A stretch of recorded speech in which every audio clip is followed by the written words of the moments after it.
The Galactic Council chamber buzzed with the familiar sounds of 1,000 different species conducting their daily business.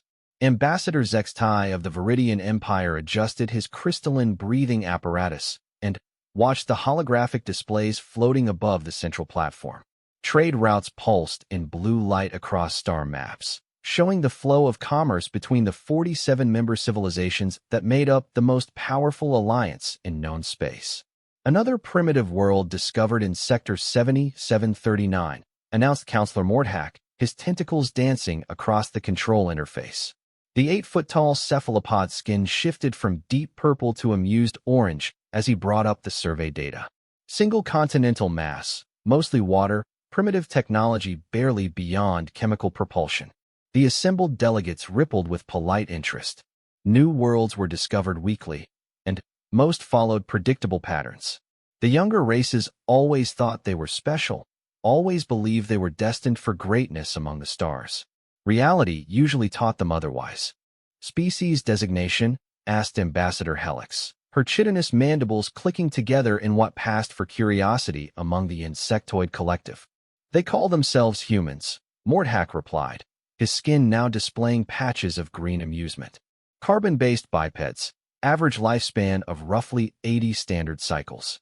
They've managed to achieve basic spaceflight, but haven't even left their home system permanently. This drew actual laughter from several delegates. Ambassador Zextai's crystalline form chimed like wind bells as he vibrated with mirth. 80 cycles. My spawn live longer than their entire civilization has existed. The survey data continued scrolling across the displays. Human technology was indeed primitive by galactic standards. They had crude nuclear weapons, basic computers that would be considered toys by even the most backward council species, and transportation that still relied heavily on burning fossil fuels. Their largest space station could fit inside the cargo hold of a standard Viridian transport ship. What's their government structure? Inquired Senator Vax of the Silicon Confederacy, his voice resonating through quantum crystalline matrices embedded in his rocky exterior. Fragmented, Mordhack responded, now cycling through several colors indicating bemused confusion. They have nearly 200 separate nation-states, all competing for resources on a single world. Many are actively hostile toward each other. They've had thousands of wars in just the past few millennia.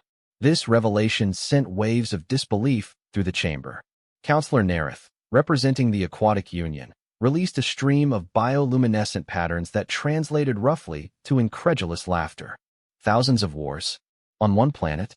How do they have any population left? Apparently they breed quite rapidly, Mordhack explained. Current population exceeds 8 billion individuals despite their constant conflicts. Ambassador Zextai's form brightened with sudden interest. 8 billion? That's nearly as many as inhabit the entire Viridian home system. Surely you mean 8 million. Negative. Billion. With a B. They cluster together in massive urban centers, some containing over 20 million individuals in a single geographic area. The chamber fell silent. Even by galactic standards, that level of population density was remarkable. Most civilized species had learned to spread themselves across multiple worlds long before reaching such numbers on their homeworlds. Captain Uriel of the Stellar Expeditionary Force stood up from her position near the military advisors section. Her tall, willowy frame and pale blue skin marked her as one of the Ethereal Collective, a species known for their natural telepathic abilities and preference for peaceful exploration over conquest. What about their cultural development? She asked, her mental voice touching each delegate's mind with gentle curiosity. Any signs of advanced philosophy or spiritual evolution? Mordhack's tentacles performed what might have been a shrug among his species. Primitive but diverse. They have hundreds of different belief systems, thousands of languages, and seem incapable of agreeing on basic principles of existence.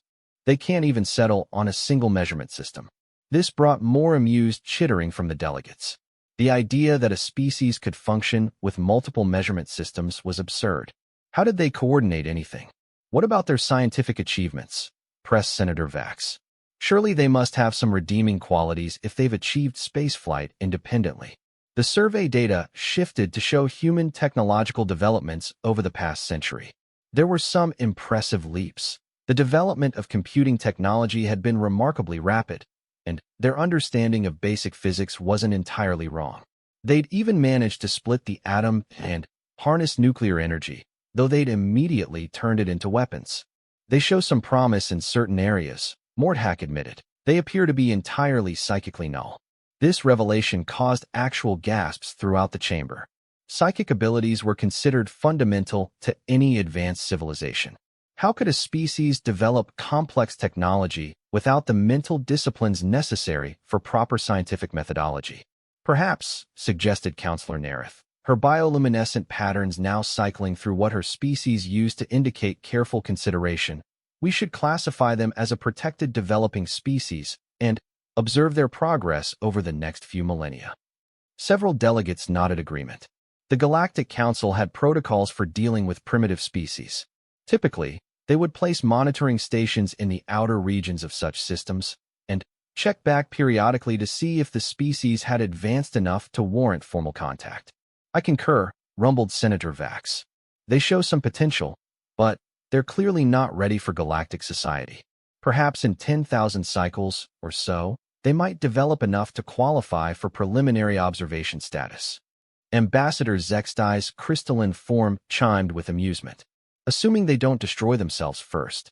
Any species that wages thousands of wars on a single planet seems unlikely to survive their own technological development.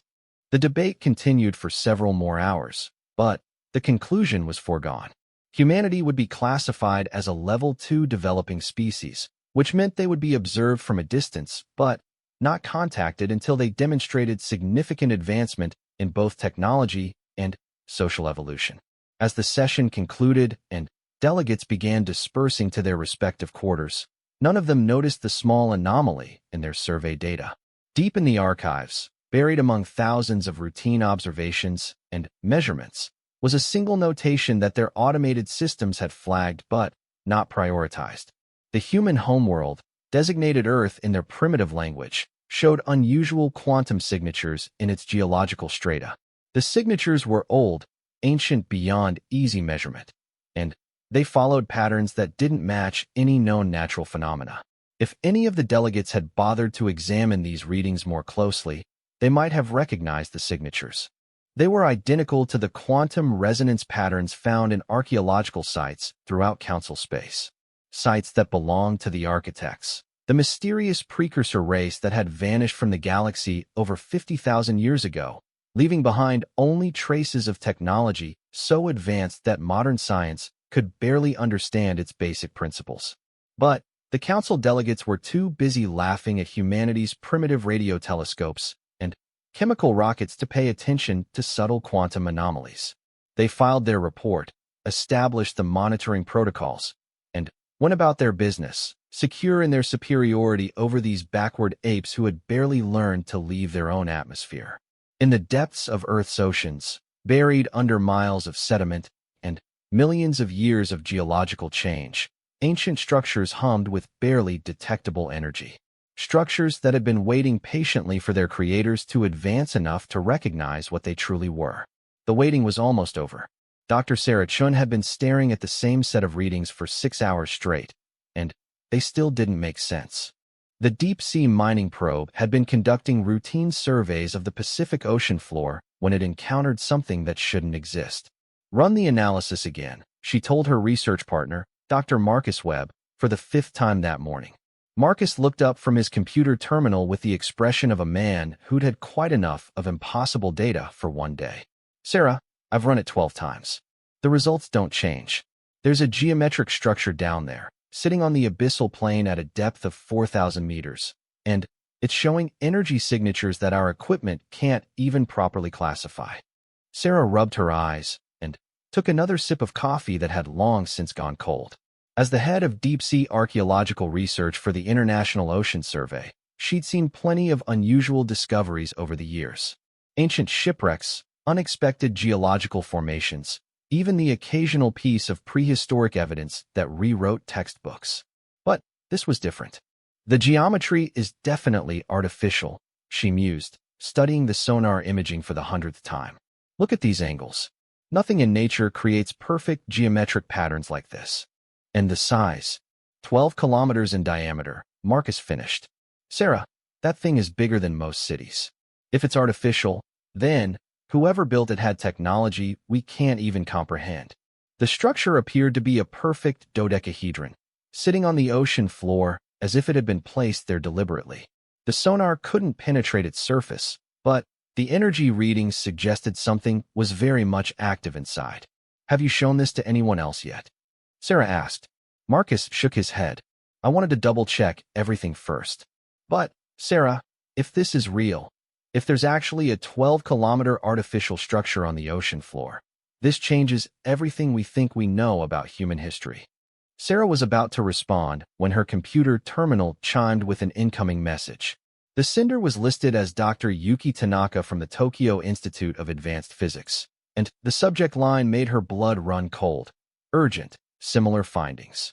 She opened the message with trembling fingers. Dr. Chun, I understand you may think this communication is premature, but recent geological surveys in the Sea of Japan have uncovered structures that match preliminary reports I've heard about your Pacific discoveries. My team has identified at least 3 geometric constructs showing identical energy signatures to what you've reportedly found. I believe we need to coordinate our research immediately. This may be much larger than either of us initially suspected. Marcus read the message over Sarah's shoulder, his face growing pale. Other sites? How many other sites? Sarah was already pulling up her global contacts list. If Dr. Tanaka had found similar structures, then chances were good that other deep-sea research teams around the world had encountered the same phenomena and were quietly trying to make sense of it. Over the next several hours, Sarah and Marcus reached out to colleagues in marine archaeology, deep-sea geology, and oceanographic research. The responses they received painted an increasingly impossible picture. Dr. Elena Vasquez at the Mediterranean Research Station had discovered a perfectly spherical structure buried in sediment near the coast of Spain. Dr. James Harrison's team had found what appeared to be a crystalline pyramid in the depths of the Atlantic Ocean. Dr. Liu Wei in the South China Sea had located something he described as a city-sized collection of geometric shapes that defied classification. By evening, Sarah had compiled reports from 14 different research teams across 6 continents. Every single one had discovered artificial structures of immense size and unknown origin, all showing the same impossible energy signatures, all buried deep beneath the oceans or hidden in remote geological formations. This isn't possible, Marcus muttered, staring at the growing collection of data. Structures this large, this advanced, they'd have to be thousands of years old to be buried under this much sediment. Maybe tens of thousands of years old. Sarah nodded grimly. But there's no civilization in human history that could have built anything like this. The technology required would be centuries beyond our current capabilities. Then, who built them? It was the question that had been haunting Sarah all day, and she was no closer to an answer. The structures showed signs of active technology, energy readings, quantum signatures, and electromagnetic patterns that suggested sophisticated engineering still functioning after millennia. But the builders had vanished without leaving any other trace of their civilization. There's something else, Sarah said quietly, pulling up a new set of readings.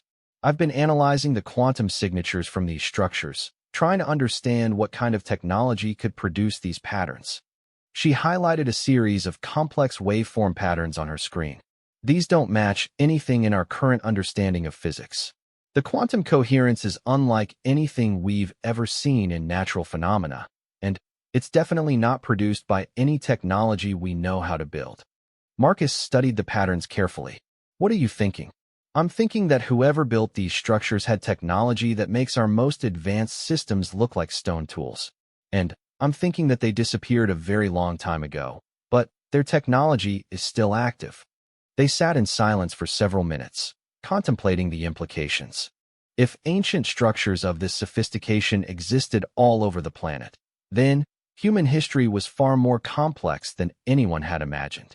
But more troubling was the question of what had happened to the builders. Sarah, Marcus said slowly, what if they didn't disappear? What if they're still here, just hidden? Sarah shook her head.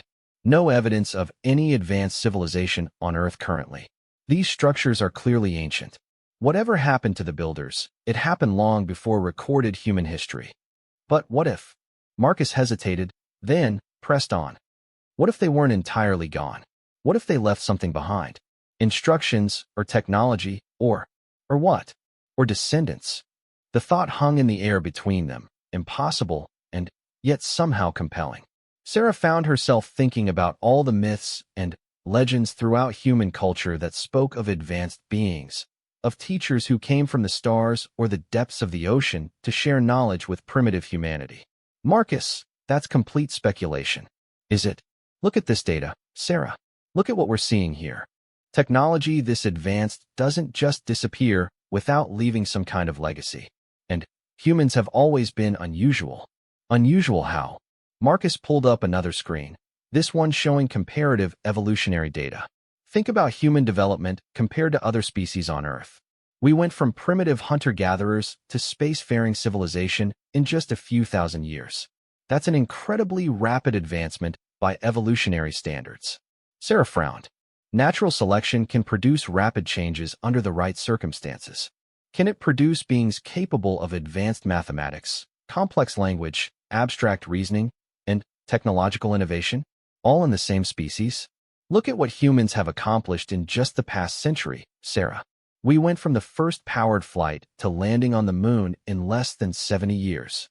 The implications of what Marcus was suggesting began to sink in. Sarah stared at the data from the ancient structures, then at the timeline of human technological development, and felt a chill run down her spine. You're suggesting that humans are somehow connected to whoever built these structures. I'm suggesting that maybe we are whoever built these structures. Or their descendants, anyway. Think about it. These constructs are all over the planet, hidden but still functional. What if they're not abandoned technology? What if they're dormant technology, waiting for something? Waiting for what? For us to develop enough to recognize what they are. Sarah stared at the energy readings from the Pacific structure, watching the steady pulse of impossible technology that had been maintaining itself for thousands of years. For the first time since discovering the anomaly, she began to consider the possibility that their find was not just archaeological evidence of an unknown civilization. It might be evidence of who humanity truly was. 3 months after the initial discoveries, the secret consortium of researchers had grown to include over 200 scientists from 37 different countries. They called themselves the Deep Archive Project, and they worked under levels of secrecy that would have impressed intelligence agencies. Dr. Sarah Chun stood before a gathering of the world's most brilliant minds, all sworn to absolute confidentiality, all struggling to comprehend the same impossible reality. The conference room was buried 3 levels beneath the Massachusetts Institute of Technology, in a facility that officially didn't exist. Ladies and gentlemen, she began, activating the holographic display system that had been specially installed for their purposes. We now have confirmed sites on every continent and in every major ocean basin. The total count stands at 147 structures, ranging in size from single geometric forms to vast complexes that span hundreds of square kilometers. The display showed a rotating globe marked with pulsing dots of light. Each dot represented a hidden structure that defied explanation. Some were buried deep underground, others rested on ocean floors, and a few had been discovered in remote mountain ranges, concealed by millennia of geological change. Dr. James Harrison, the marine archaeologist whose team had discovered the Atlantic Pyramid, raised his hand. Sarah, have we made any progress on actually accessing any of these sites? Sarah nodded, her expression grim. That's what today's briefing is primarily about. 3 days ago, Dr. Tanaka's team in Japan successfully made physical contact with the Sea of Japan structure. A ripple of excitement and apprehension went through the assembled scientists. For months, they had been studying these structures from a distance, using sonar, ground-penetrating radar, and various forms of spectroscopic analysis. But actually touching one of the constructs had seemed impossible due to their depths and locations. Dr. Yuki Tanaka stood up from her position near the front of the room. Her usually composed demeanor showed signs of strain, and her hands trembled slightly as she activated her own presentation controls. The structure we accessed is approximately 8 kilometers beneath the surface of the sea, she began, her English carefully measured despite the obvious exhaustion in her voice. We used a modified deep-sea submersible equipped with experimental drilling equipment. After 6 days of continuous work, we managed to breach the outer shell. The holographic display shifted to show video footage from the submarine's cameras. The images were dark and grainy, illuminated only by the sub's powerful spotlights, but they clearly showed something that made several scientists gasp audibly. The drill had created a small opening in what appeared to be a perfectly smooth, metallic surface. The metal itself seemed to ripple with patterns of light that flowed like liquid mercury, despite obviously being solid. But more startling was what lay beyond the breach. As you can see, Dr. Tanaka continued, the interior of the structure is not empty.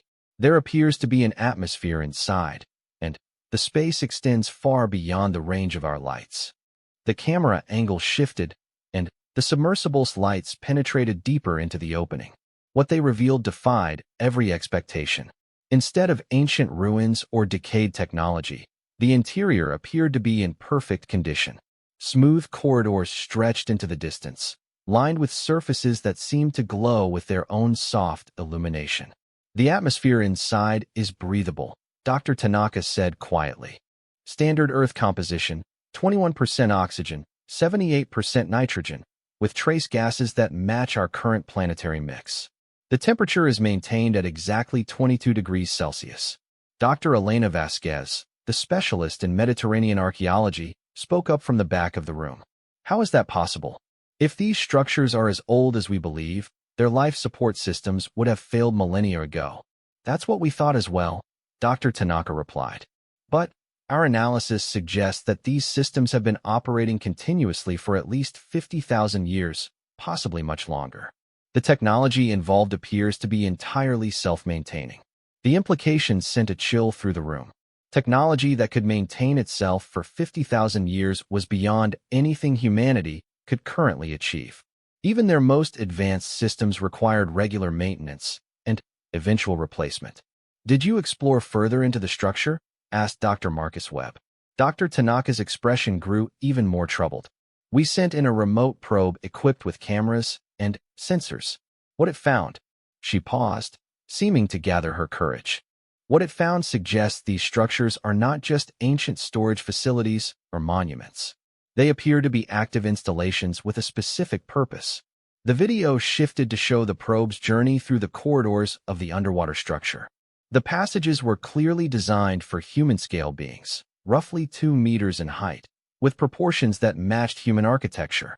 But the technology integrated into the walls was like nothing any of them had ever seen. Panels of what appeared to be crystalline material were embedded throughout the corridors, pulsing with soft patterns of light. When the probe approached these panels, they would activate, displaying complex symbols and mathematical formulas that scrolled past too quickly for easy analysis. We recorded over 14 hours of these displays, Dr. Tanaka explained. Our preliminary analysis suggests they contain information, vast quantities of information. Technical specifications, star charts, mathematical proofs, and what appear to be historical records. The probe's camera reached what seemed to be a central chamber, and the assembled scientists fell completely silent. The room was enormous, easily the size of a cathedral, and filled with towering constructs that hummed with barely contained energy. At the center of the chamber stood something that could only be described as a throne, surrounded by holographic displays showing the movement of stars and galaxies. The central chamber appears to be some kind of control room, Dr. Tanaka continued, her voice barely above a whisper. When our probe entered the space, the entire facility became more active. Energy readings increased by 300%, and new displays began activating throughout the structure. Dr. Sarah Chun felt her mouth go dry. Yuki, are you saying the structure responded to your probe's presence? I'm saying it recognized our probe as human technology and attempted to interface with it. Our probe's computer systems were flooded with data streams that our programmers are still trying to decode. But some of the initial translations are disturbing. The holographic display shifted to show lines of text in various human languages: English, Japanese, Chinese, Arabic, Spanish, and dozens of others. The translations were obviously computer-generated and somewhat rough, but the meaning was clear enough to be terrifying. Welcome, inheritors. You have finally progressed sufficiently to recognize your legacy. The archives of the architects await your activation. Beware, your emergence into galactic awareness has been detected by the Council of Younger Races. They do not know what you truly are.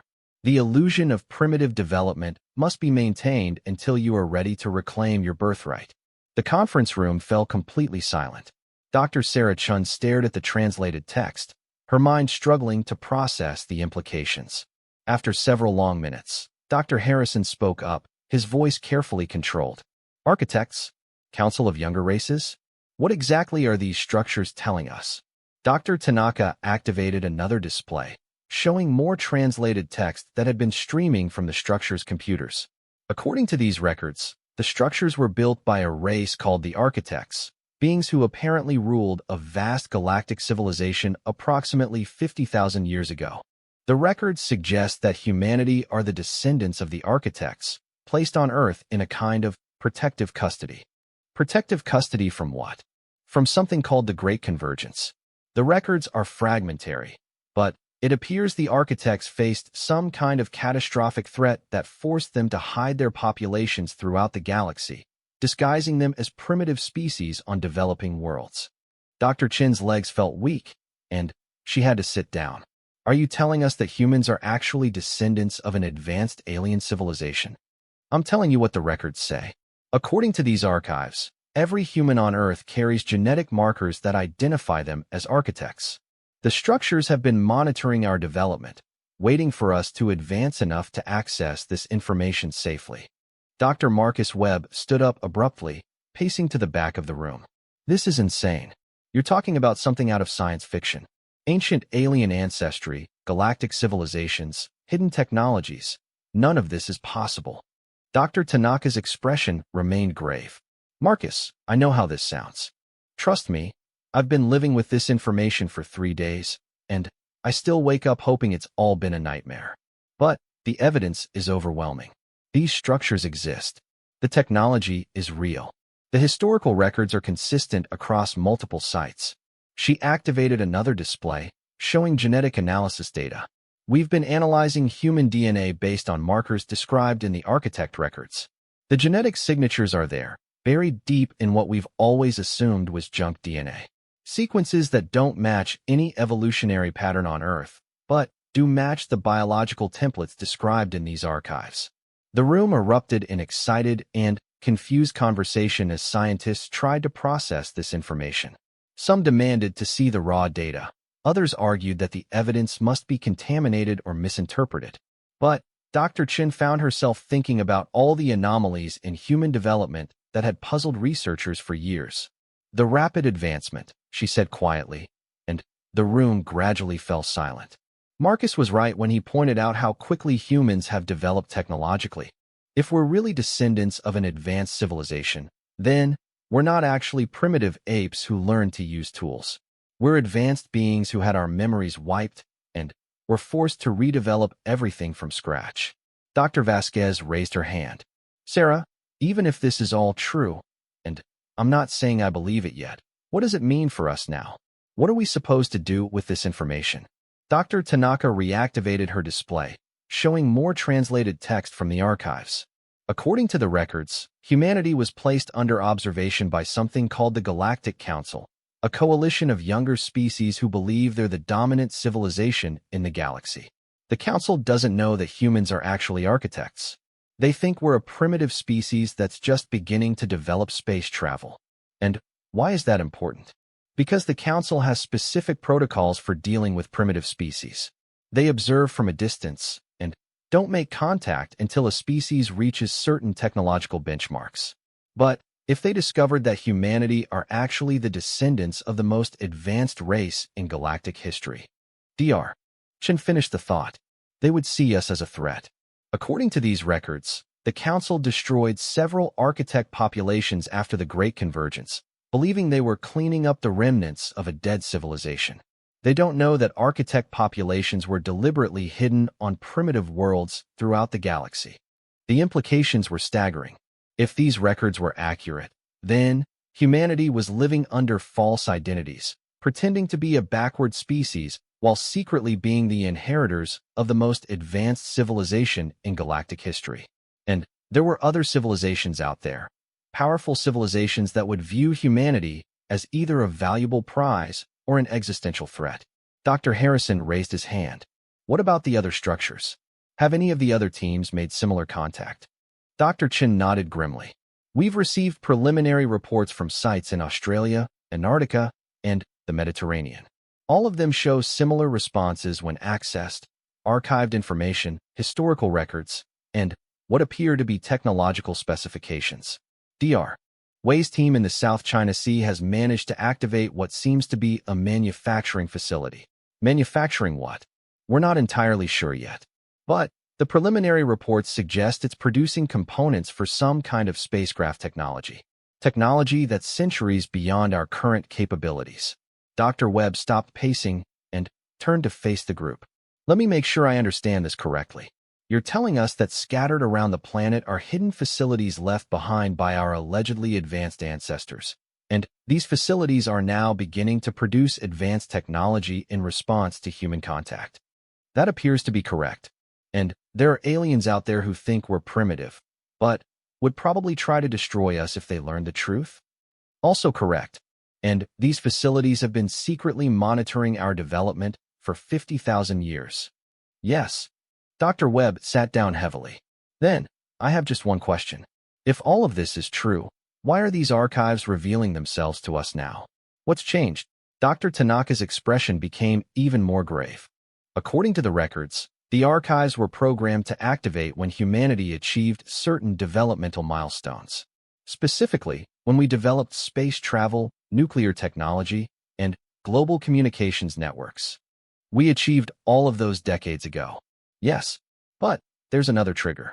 The archives were also programmed to activate if humanity was discovered by the Galactic Council. The room fell completely silent as the implications sank in. Dr. Chen felt a chill run down her spine as she realized what Dr. Tanaka was suggesting. You're saying the Council has already found us? Dr. Tanaka nodded slowly. 3 weeks ago, long-range monitoring stations detected several artificial objects entering the outer regions of our solar system. Objects that don't match any known human technology and don't follow natural orbital patterns. The Architect archives interpret this as evidence that we're now under observation by Council scouts. Which means we're no longer hidden. The illusion of being an isolated, primitive species is about to end. And when it does, we'll need to decide whether we're going to continue pretending to be backward apes, or whether we're going to reclaim our birthright as the architects. Dr. Chen stared at the holographic displays showing the vast network of hidden structures around the planet. Each one contained technology that could revolutionize human civilization overnight. Each one held secrets that could transform humanity from a single-planet species into a galactic power. But each one also represented a choice that could determine the survival of the human race. How long do we have? She asked quietly. According to the projected timeline in the archives, the Council will attempt formal contact within the next 6 months. When they do, they'll expect to find a primitive species that fits their preconceptions.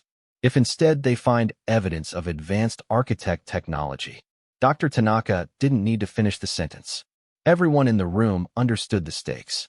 Humanity was about to face its greatest challenge, not just first contact with alien civilizations, but the revelation that they were not who they thought they were.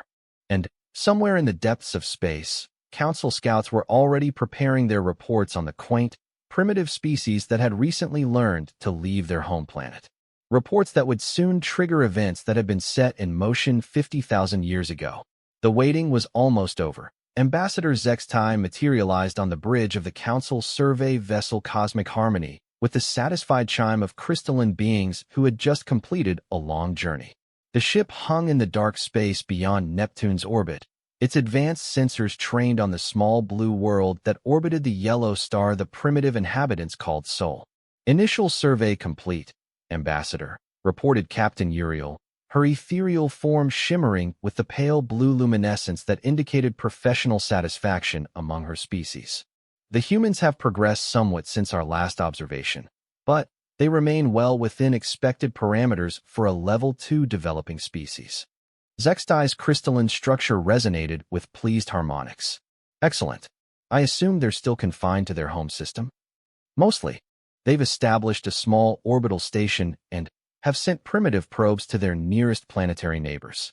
Their fastest spacecraft would require several thousand cycles just to reach the edge of their system. Hardly impressive by our standards. The ambassador moved to the main display, which showed a real-time view of Earth surrounded by data streams analyzing human activity.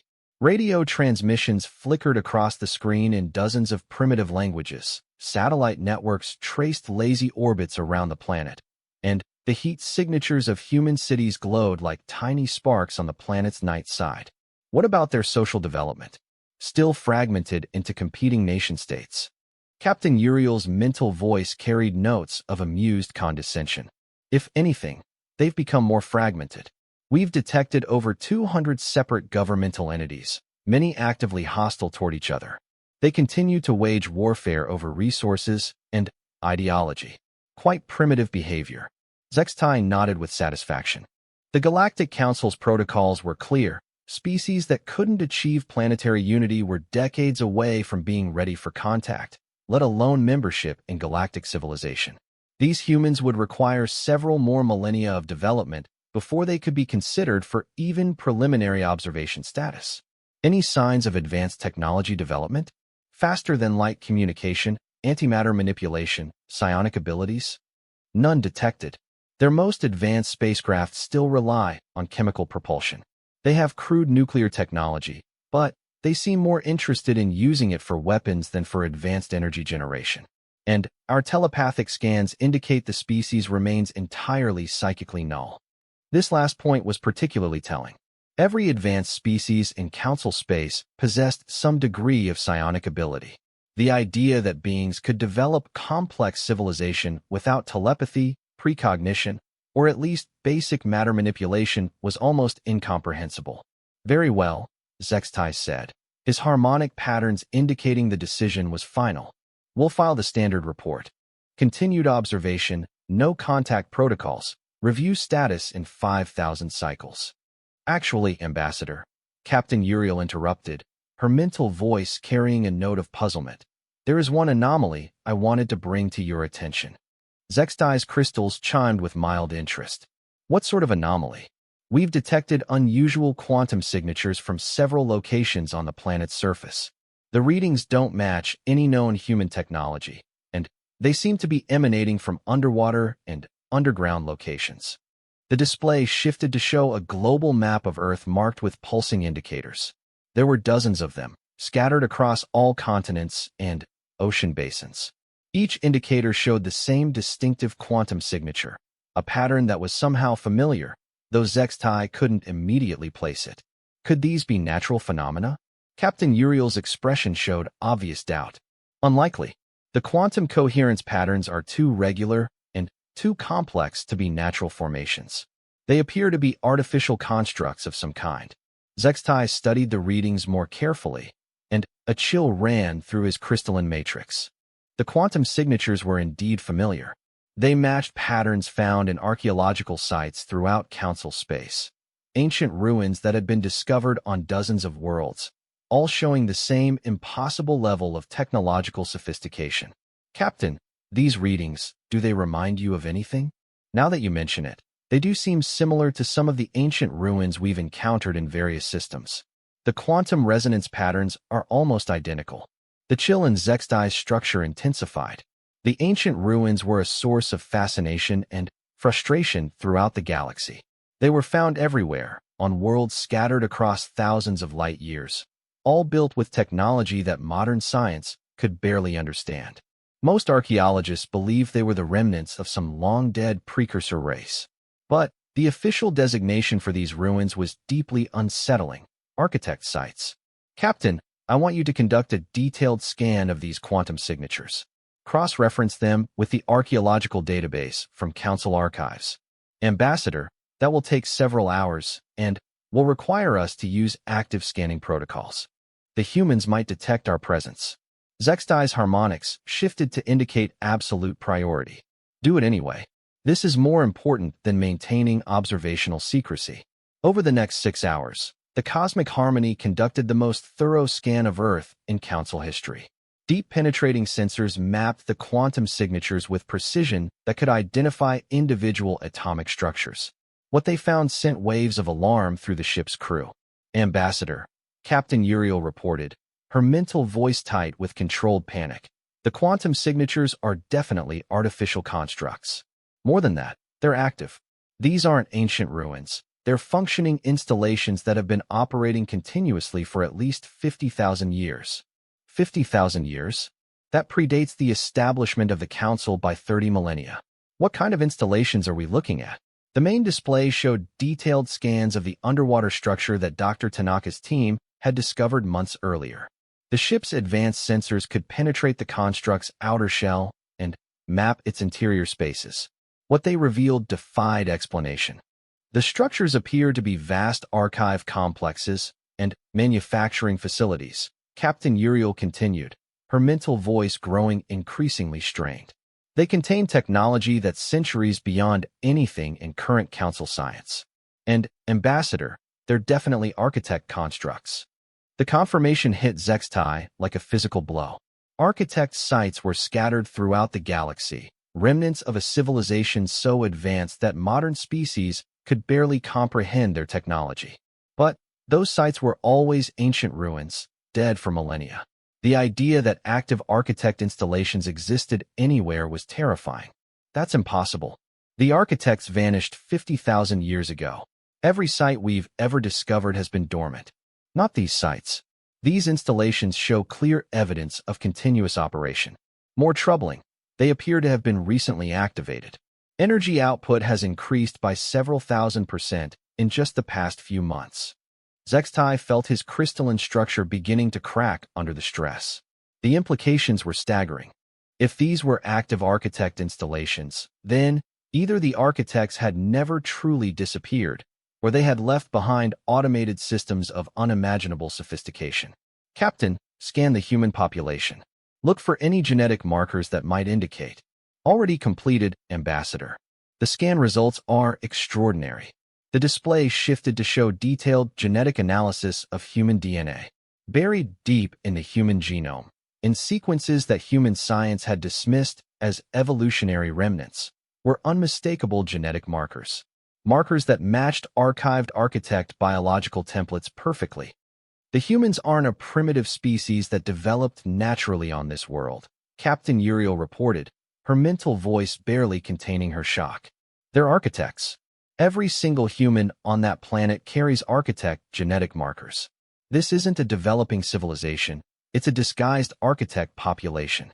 The bridge of the Cosmic Harmony fell completely silent as the crew absorbed this revelation. For 50,000 years, the Council had been searching the galaxy for any sign of surviving architect populations. They had found ruins, artifacts, and technological marvels beyond imagination, but never any living architects. Now they had discovered an entire world of them. Ambassador, the ship's communications officer reported, I'm detecting massive energy surges from installations across the planet. Whatever these facilities are doing, they're becoming much more active. Zextai moved to the tactical station, his mind racing through the implications. Are the humans aware of the installations? Unknown. The energy signatures suggest the facilities are responding to something, but we can't determine what's triggering the activation. On the surface of Earth, the revelation was spreading through the Deep Archive project like wildfire.